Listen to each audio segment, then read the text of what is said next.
were doing a tour. It was the Guitar Therapy Tour in 2005.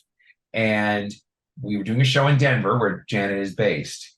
And we had already done a show in Denver that Janet was at, but it was in, I think, 99 or 2000. It was a studio opening party for a guy named Colin Bricker. We went there, and Colin and Janet have a duo project called Cow House. That is how Janet and Mike Keneally got to know each other. Then, but I show up at the gig, we're on tour, and Janet's the opening act.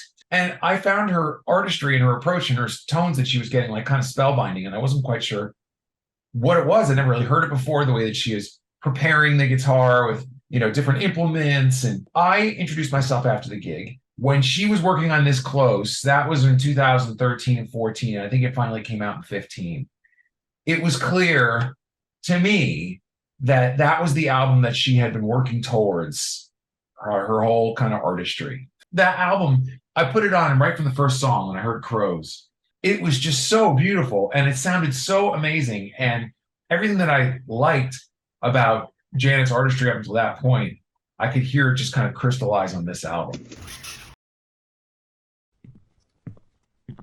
Oh my gosh, I am so excited because this week's request comes from the one and only Bryan Beller. I mean, do I even have to go into how awesome this guy is? Played bass for Z and Dweezil Zappa, Steve Vai, Mike Keneally, with and without Beer for Dolphins, Joe Satriani, Death Clock, and of course, the Aristocrats. The Aristocrats. The Aristocrats. He's also written for Bass Player magazine. He's an accomplished songwriter and solo artist. He has an instructional DVD from Alfred Music.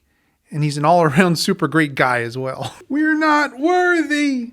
We're not worthy. And Bryan recommended This Close by Janet Feder. And I'm going to try and restrain myself from calling it Thisclose, even though that's how it's written on the album. Janet Feder is a name I've heard, and I feel I know just a small bit about her, but I've never heard an entire album. I know she did a Tiny Desk concert. I remember seeing it and thinking that the concept of prepared guitar was pretty cool. What makes some of the sounds that you're hearing, the things that sound like this, and that kind of sound, I put things on the strings. And I know she had a collaborative thing with Fred Frith. I remember hearing some of it when I went down a Fred Frith / Henry Kaiser wacky guitar rabbit hole a few years back.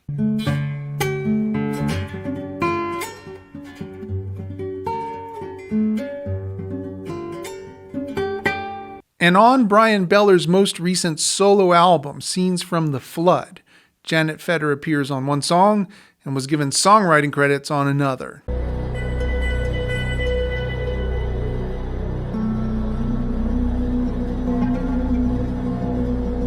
Bonus review, Scenes from the Flood is one of the most beautiful albums to come out in the past 5 years. Get it if you don't already have it.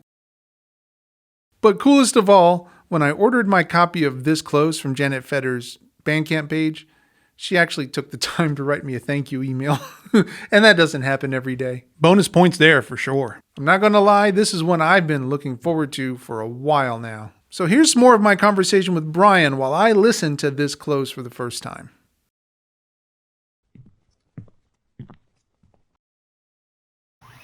First of all, some of the songs are improvised completely, and some of the songs are composed. I think the other thing that maybe you want to listen for, of course, the song Angles and Exits. I haven't talked about this yet. That song, to me, is Janet's perfect song. It's just a beautiful pop song. It's like her Black Hole Sun, And it's such a timeless melody and such a cool little progression, inspired by something like the classic pop rock by the Beatles, but like with her own very distinct flavor.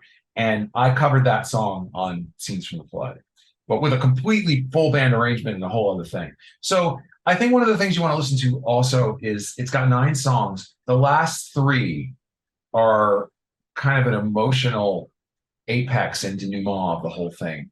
The album kind of draws you in with these 2 kind of conventional vocal tunes. Nothing's conventional on the album, but conventional compared to the improv pieces and the sound collage. And then you get some acoustic baritone treated pieces, a couple of improv pieces, and then it brings you to the final 3 songs, which is Angles and Exits, and then She Sleeps with the Sky, if you're moving the piece. Then finally, the soundscape, This Close, which is I think fittingly the title track of the album, because it kind of defines where you've arrived at the end of it.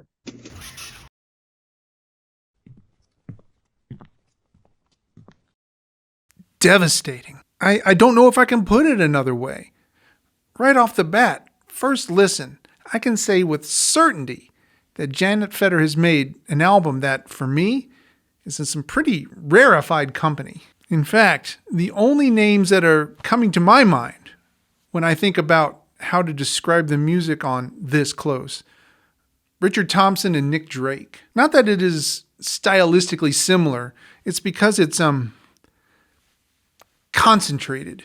I mean, Richard Thompson, Nick Drake, Janet Feder, all impressive guitarists, but all the emotional punch of songs like Things Behind the Sun. Please beware of them that stare, they'll only smile to see while time away. Or The End of the Rainbow. There's nothing to grow up for anymore. That depth of melancholy and ennui is distilled into just Janet Feder's guitar. And the prepared guitar aspect does not feel like a gimmick. Honestly, those chimes and rattles that she gets, they feel like another voice, like additional parts, played perfectly by an auxiliary percussionist or something. Most importantly, at no point do they take me out of the music, the way that some of John Cage's prepared piano pieces can.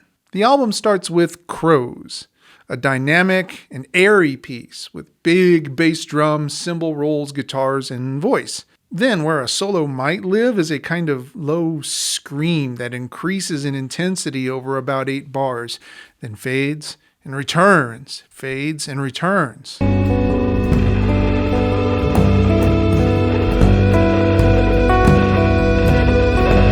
Next is Ticking Time Bomb, and you won't believe me, but something about the intimacy created by the closely mic'd 1,000-year-old clawhammer Appalachian-style banjo with bass clarinet, accordion, and voice, it all combines to create one of the most haunted pieces of music I've ever heard.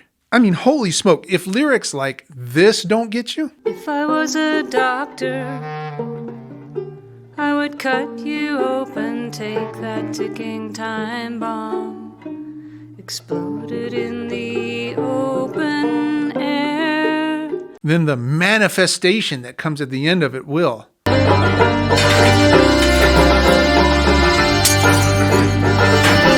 Happy Everyday Me. On the surface, it's a seemingly magical-inspired piece for baritone guitar and piano, which makes clever use of harmonic minor structures for passages with lovely and satisfying resolution.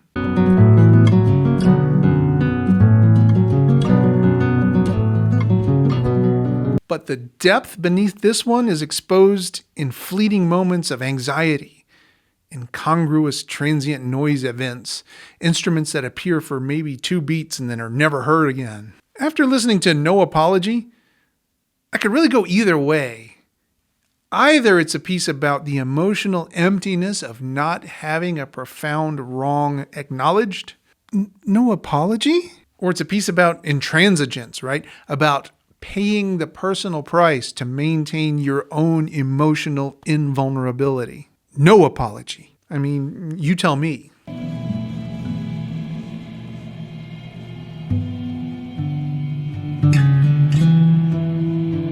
But the quiet scream in the back eventually does resolve to a major third right at the end. And it very much feels like a resolution. Happy Everyday You approaches a similar emotional space as Happy Everyday Me, but it does so from the dominant scale rather than from the harmonic minor scale. As a result, it feels much more ambiguous, right? The swings from the melancholy to the optimism are much more pronounced.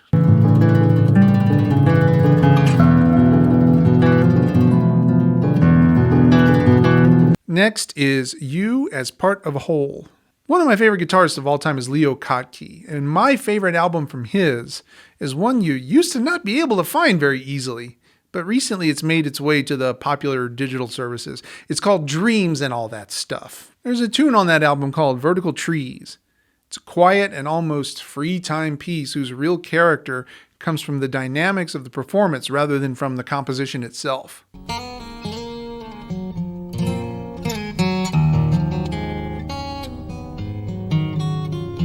You as part of a whole feels to me like what Vertical Trees might sound like if, like, Bill Frisell composed it.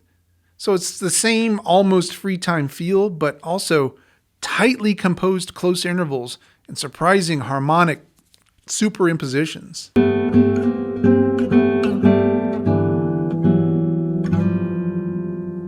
Angles and exits I recognize from both the Tiny Desk concert and, as it happens, on Bryan's Scenes from the Flood album. When I was explaining Janet Feder's music to Emily, I played her this song from the Tiny Desk concert. When it was done, we were both in tears. Man, there is so much that's implied in this song. Musically and lyrically implied, but not quite stated.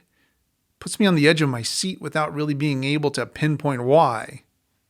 It's just beautiful. She sleeps with the sky. If for no other reason, you need to hear this one for the amazingly executed flamenco-style single-string triplets. Not easy to pull off with these kinds of dynamics.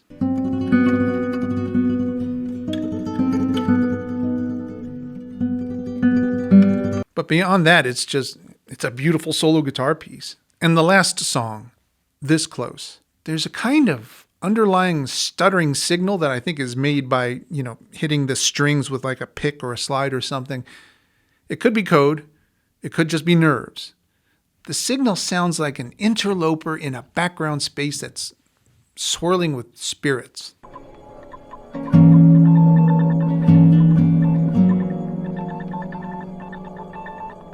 And over this tableau is a subtle and complex piece of music that comes and goes and fits and starts. Chord structures that rival Ralph Towner for interesting note combinations and emotive power. And at the end of the song, well, you know how Sgt. Pepper's ends with a long sustained piano chord? Well, let's just say that the ghosts stick around long after the musicians have vacated. Like I said, this music, devastating. Saying that I'm a fan of what I just heard doesn't feel like a strong enough statement. To get it closer to the mark, I would say it's more like this music is a colossus, maybe, a natural wonder, or maybe a fleeting cosmological display that lives in a space that's bigger than any place that words like fan can still be meaningful. And I just feel lucky to have encountered it. Like that. I predict that I'm going to be something of a wreck all this week. But man, am I looking forward to hearing this a bunch more. So that's what I'll be doing while you guys watch a bit more of my conversation with Bryan.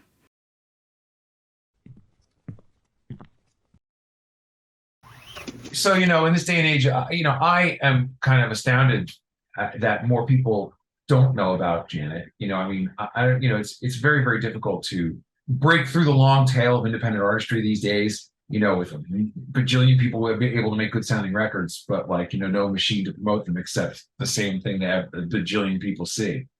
But Janet's been around a while, she's been collaborating with guys like Fred Frith and Bill Frisell and John Zorn going way back. So, she's not a flash in the pan. She's got an established artistry. And so I would think that more people would have known about her, especially people in kind of my genre, which is, maybe you want to call it instrumental rock or rock fusion. For people who are interested in the kind of more emotional, contemplative side of things, maybe they're fans of Pink Floyd or Nine Inch Nails or other kind of slightly broody things, would find something really unique in Janet's artistry, like I did. First of all, and this is not nothing, is that it's a feminine energy in a field and a genre where there is just very little of that. I'm in a band called the Aristocrats, and we make fun rock trio music. We're taking the piss out of everything. It's very kind of irreverent and maybe a little Zappa-ish and everything. I like listening to music to have fun, but I really, really appreciate serious work. And then the last thing I would say about it is that one of her key guitar teachers is a guy named Miroslav Tadic, who is an acoustic guitarist. He plays baritone and regular guitar. He's Serbian. He is amazing. There are some kind of classic Balkan, Eastern European ballady kind of themes that have found their way into Janet's work and even found its way through Janet into some of the stuff that ended up on Scenes from the Flood. So there's a whole rich tapestry of kind of serious work that I think that people can tap into if they want to listen to this, but also it just sounds beautiful. It's just a beautiful sounding thing. So I'll tell anyone who listens that I really don't think that there's another artist out there who does what Janet Feder does.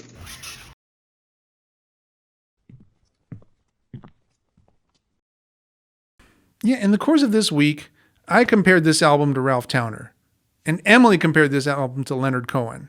And if you know us, you know that that's huge in both cases. And in this section of my show, where I try and wrap my feelings up after listening to the music for a week or so, well, in the case of This Close, I'm still kind of at a loss for how to frame it all. Just to stand by and note glibly how expertly the guitar is played, or how cleverly the prepared guitar pieces utilize the additional sounds, or how effective the combination of the emotional stature of the music and the lyrics work, that all feels hollow and kind of petty. I mean, it's all true, though. Oh, without a doubt. And perhaps there's something to talk about in Janet Feder's guitar playing. One of the reasons I love Ralph Towner so much, and something that I prize immensely in music, is the concept of quiet intensity. I mean, it's one thing to be able to overwhelm a listener's sensory input with a ton of volume or a ton of notes. There are lots of folks that can do that. And it's another thing entirely to put together a handful of immaculately crafted sounds, whisper them into a microphone, and have the result be this level of utter devastation. I think that there comes a time in being a musician when you start to grapple with what you're still capable of and with what you still aspire to, right? There are lots of very difficult and complex things that I can play on a guitar. Things that 21-year-old me would have never believed was capable of. But I can't play Janet Feder's music. I just can't. And honestly, I am super impressed with the way that Bryan arranged angles and exits on Scenes from the Flood and made it his own voice. I don't know that I'd have the fortitude to try and tackle something like that. Ms. Feder, if you get the chance to watch this, I want you to know that you've made something remarkable. I am so in awe of what you've created. Thank you. So my final thoughts. On a scale of 1 to 10, I give This Close by Janet Feder my eternal admiration. I'll see you next week.